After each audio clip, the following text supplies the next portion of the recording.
ഇന്ന് ലഞ്ച് ബോക്സിൽ കൊണ്ടുപോകാൻ പറ്റിയ, നോമ്പിന് കഴിക്കാൻ പറ്റിയ, കുട്ടികൾക്കായാലും മുതിർന്നവർക്കായാലും ഒരുപോലെ കഴിക്കാൻ പറ്റുന്ന ഹെൽത്തി ആയൊരു റൈസ് റെസിപ്പി കാണാം. ഇതിനു വേണ്ടി 3/4 ഗ്ലാസ് റൈസ് എടുക്കാം. ചോറ് വെക്കാൻ പറ്റിയ ഏത് പച്ചരി വേണ്ടെങ്കിലും എടുക്കാം. അരി എടുത്ത അതേ ഗ്ലാസ്സിൽ 1/2 ഗ്ലാസ് പരിപ്പും കൂടി എടുക്കാം. ഇനി ഇത് രണ്ടും കൂടി നന്നായി കഴുകി കൊണ്ടുവരാം. കഴുകിയെടുത്ത അരിയും പരിപ്പും ഒരു പാത്രത്തിലേക്ക് ഇട്ട് കൊടുക്കുക. 3/4 ഗ്ലാസ് അരിക്ക് 3/4 ഗ്ലാസ് പരിപ്പ് വേണ്ടെങ്കിലും എടുക്കാം. ഇനി ഇതിലേക്ക് കട്ട് ചെയ്ത 1 കപ്പ് ബീൻസ്, കട്ട് ചെയ്ത വലിയൊരു ക്യാരറ്റ്, കട്ട് ചെയ്ത നവിൽക്കോസ്, ഇതിന് മലയാളത്തിൽ എന്ത് പറയുമെന്ന് എനിക്കറിയില്ല, ഇംഗ്ലീഷിൽ ഇതിന് കൊളറാബി എന്ന് പറയും. ഇത് നാട്ടിൽ കിട്ടുമോയെന്ന് എനിക്കറിയില്ല. ഞാൻ ഉണ്ടാക്കുന്നത് കർണാടക ഡിഷാണ്. ഇതില്ലെങ്കിലും കുഴപ്പമില്ല, സ്കിപ്പ് ചെയ്താൽ മതി. ബീൻസും ക്യാരറ്റും നിർബന്ധമായിട്ടും വേണം. ഇനി ഇതിലേക്ക് വെള്ളം ഒഴിച്ചു കൊടുക്കുക. പരിപ്പും അരിയും കൂടി 1/4 ഗ്ലാസ്, 4 ഗ്ലാസ് വെള്ളമാണ് ഇതിന് ഒഴിച്ചു കൊടുക്കുന്നത്. ഇതിലേക്ക് 1/2 ടീസ്പൂൺ മഞ്ഞൾ പൊടിയും കൂടി ഇട്ട് കൊടുത്ത് ഒന്ന് മിക്സ് ചെയ്യാം. അരിയും പരിപ്പും നന്നായി വെന്ത് കുറച്ച് കഞ്ഞി രൂപത്തിലാവണം. അതിനാണ് ഇത്രയും വെള്ളം ഒഴിച്ചു കൊടുക്കുന്നത്. ഈ ഡിഷിൻ്റെ പേരാണ് ബിസി ബേളെ ബാത്ത്. ബിസി എന്ന് പറഞ്ഞാൽ ചൂട്, ബേളെ എന്ന് പറഞ്ഞാൽ പരിപ്പ്, ബാത്ത് എന്ന് കൊണ്ട് ഉദ്ദേശിക്കുന്നത് എല്ലാം മിക്സ് എന്ന് മാത്രമേ ഉള്ളൂ. മൈസൂർ കൊട്ടാരത്തിലാണത്രേ ഇത് ആദ്യമായി ഉണ്ടാക്കിയത്. പോകെ പോകെ കർണാടകയിലുള്ള എല്ലാ ഭാഗങ്ങളിലും ഇത് ഉണ്ടാക്കാൻ തുടങ്ങി. നെല്ലിക്ക വലിപ്പത്തിൽ പുളിയും കൂടി സോക്ക് ചെയ്ത് വെക്കാം. ഇനി ഇതിനൊരു മസാല ഉണ്ടാക്കണം. ചെറിയൊരു കഷ്ണം സിനമൺ സ്റ്റിക്ക് ഇതുപോലെ കട്ട് ചെയ്തിടുന്നുണ്ട്. 4 ഗ്രാമ്പും കൂടി ഇട്ട് കൊടുക്കുക. 1 ഏലക്കയും കൂടി ഇടുന്നുണ്ട്. 1 ടേബിൾ സ്പൂൺ മല്ലിയും കൂടി ഇട്ട് കൊടുക്കാം. ഇതൊക്കെ എടുക്കുമ്പോൾ കഴുകി എടുക്കണം. ഇതിലൊക്കെ മണ്ണും പൊടിയും ഉണ്ടാവും. ഇത് എണ്ണയൊന്നും ഒഴിക്കാതെ വേണം ഇതുപോലെ ചൂടാക്കി എടുക്കാൻ വേണ്ടി. മല്ലി കഴുകിയതുകൊണ്ട് മൊരിഞ്ഞ് വരില്ല എന്നൊന്നും വിചാരിക്കേണ്ട, അത് മൊരിഞ്ഞ് വന്നോളും. ഇനി ഇതിലേക്ക് 1 ടീസ്പൂൺ ജീരകം കൂടി ഇടാം. നല്ല ജീരകമാണിത്. അതും കൂടി നന്നായി ചൂടായി വരണം. ഇനി ഇതേപോലെ 3 വറ്റൽമുളക് എടുക്കുന്നുണ്ട്. അതും കൂടി ഫ്രൈ ആകണം. ഇത് എല്ലാം കൂടി ഒന്നിച്ചിട്ട് വഴറ്റാൻ പാടില്ല. ഇതേപോലെ തന്നെ സ്റ്റെപ്പായി വേണം ഇതിട്ട് കൊടുക്കാൻ വേണ്ടി. ഇതിലേക്ക് 1 തണ്ട് കറിവേപ്പിലയും കൂടി ഇടാം. അതും കൂടി വഴറ്റാം. ഇതെല്ലാം കൂടി നന്നായി മൊരിഞ്ഞ് വന്നു കഴിയുമ്പോൾ 1 ടേബിൾ സ്പൂൺ തേങ്ങയും കൂടി ഇട്ട് കൊടുക്കുക.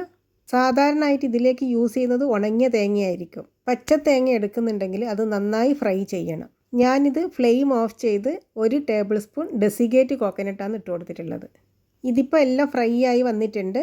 തണുത്തതിന് ശേഷം ഇത് പൊടിച്ച് മാറ്റി വെക്കാം. ഇത് ഫ്രൈ ചെയ്തെടുക്കുമ്പോൾ ഒന്നും കരിഞ്ഞു പോകാൻ പാടില്ല.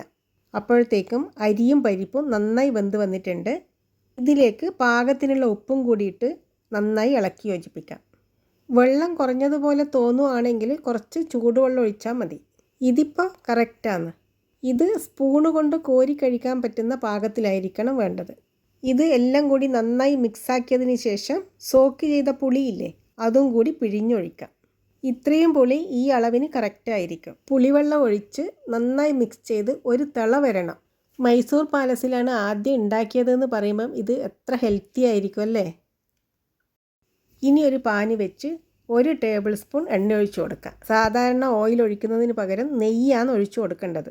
ഇതിലേക്ക് കുറച്ച് കടുക് ഇട്ട് കൊടുക്കുക. കടുക് പൊട്ടുമ്പം കുറച്ച് കാഷ്യൂനട്ട് ഇട്ട് കൊടുക്കാം. കാഷ്യൂനട്ട് മൂത്ത് വരുമ്പോൾ 2-3 വറ്റൽമുളക് ഇടാം. വറ്റൽമുളക് മൂത്ത് വരുമ്പം ചെറുതായി കട്ട് ചെയ്ത 5-6 അല്ലി വെളുത്തുള്ളിയും കൂടി ഇടാം. വെളുത്തുള്ളി നന്നായി മൂത്ത് വരണം.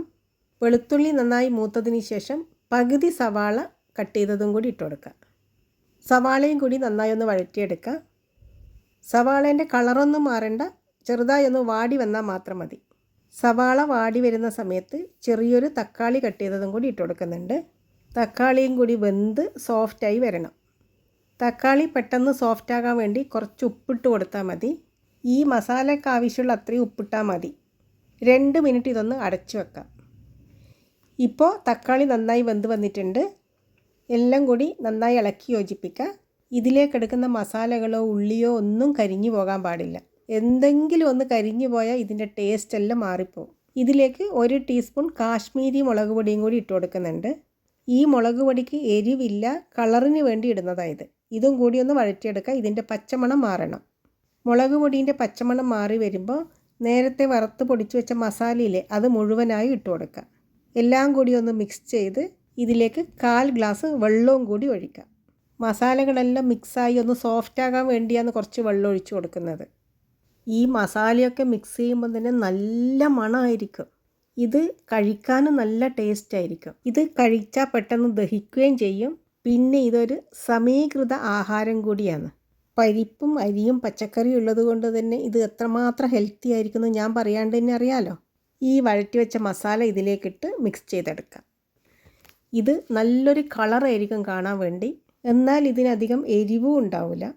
നല്ലൊരു മണമായിരിക്കും, കഴിക്കാനും നല്ല ടേസ്റ്റ് ആയിരിക്കും. ഇതിന് സാമ്പാർ റൈസ് എന്ന് പറയുമെങ്കിലും സാമ്പാറും റൈസും കൂടി കഴിക്കുന്ന ടേസ്റ്റൊന്നും ആയിരിക്കില്ല ഇതിന്.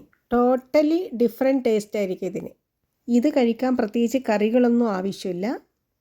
ഇതിൻ്റെ കൂടെ കർണാടകയിൽ കഴിക്കുന്നത് കാരാ ബൂന്തി എന്ന് പറയും. നമ്മുടെ ഭാഷയിൽ പറയുകയാണെങ്കിൽ മിക്സ്ചർ, അതല്ലെങ്കിൽ പപ്പടായാലും മതി. ഇത് ഉണ്ടാക്കാനും എളുപ്പമല്ലേ, എല്ലാം കൂടി കുക്കറിലിട്ട് വേവിച്ചാൽ മതി. നിങ്ങളിത് ഉണ്ടാക്കാറുണ്ടോ, കഴിച്ചിട്ടുണ്ടോ? ഉണ്ടെങ്കിൽ അതിൻ്റെ ടേസ്റ്റ് എങ്ങനെയായിരുന്നു കമൻറ്റ് ചെയ്യാൻ മറക്കല്ലേ. അപ്പോൾ ഇത്രയേ ഉള്ളൂ, ടേസ്റ്റിയായ കർണാടക സ്റ്റൈൽ ബിസി ബേളെ ബാത്ത് റെഡിയായി.